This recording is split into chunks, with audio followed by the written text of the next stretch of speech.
Hi everyone, welcome to another video in our continuum robotics series. In this video, I'll discuss the differences between a Cosserat Rod Theory and Kirchhoff Rod Theory. If you're new to full of continuum robotics and exploring different modeling approaches in the literature, you may have come across different assumptions treating the rod as either a Cosserat rod or a Kirchhoff rod. If you're unsure how to distinguish between these two theories, stick around until the end. This video will help you truly understand these two concepts.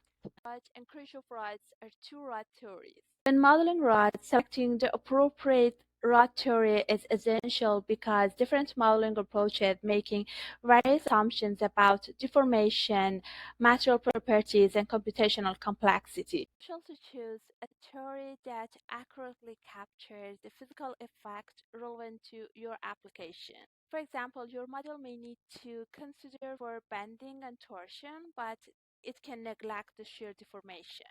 Balancing accuracy and computational cost is also a key here. For example, Cosserat rods are suitable for highly flexible rods, but they come with the trade-off of requiring advanced numerical models and higher computational cost. Additionally, application-specific requirements play a significant role. For example, when modeling biological filaments, you may need to consider the full flexibility of the rod, leading you to choose Cosserat rod for modeling. As a robotic engineer or a mathematician, your goal is to find the simplest model that accurately represents your system. Here you can see four major rod theories. They are Euler-Bernoulli, Timoshenko, Kirchhoff, and Cosserat rod theories. Before specifically comparing Kirchhoff rod and Cosserat rod theories, I'm going to walk you through these rod theories and break down where each one is most useful. About the image, I took this from a nice review published recently. You can find the citation below. Euler-Bernoulli theory is suitable for thin, long beams where bending is the primary deformation mode and shear deformation is negligible. It applies to cases where the length of the rod is significantly greater than the cross-sectional dimension, making it ideal for slender structures. Timoshenko Rod Theory is suitable for beams where shear effect becomes significant, such as in the short beams, thicker rods, or structural elements where both bending and shear deformation must be accounted for. It is a more accurate theory than Euler-Bernoulli for these conditions, especially in situations where the beam is not long and slender. Kirchhoff Rod Theory is designed for thin, flexible rods that undergo treated deformations, including both bending and twisting.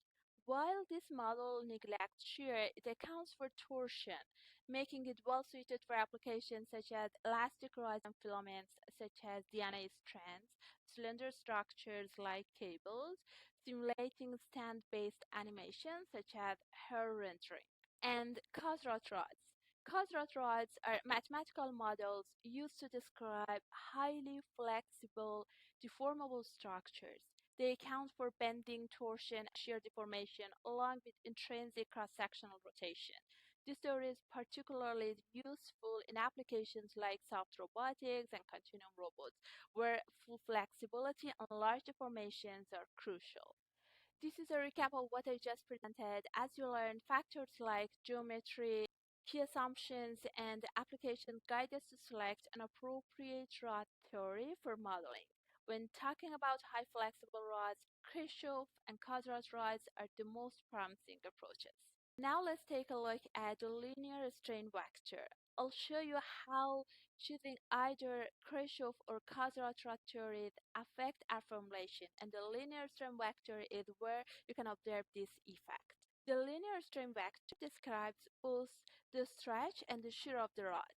In this case, I've chosen to describe it in the local material frame. Nu1 and 2 represent the shear strains along the x and y axis of the cross-section, while Nu3 indicates the actual stretch strain along the rod center line. When using Kirchhoff Rod Theory, the linear strain vector nu is considered to be O01 in all states of rod deflection, meaning that there is no shear deformation. In contrast, for the Cosserat rod, nu equals to 001 only in the undeformed rest state of the rod. Thank you for being with me today. Don't forget to like, subscribe, and follow for more videos.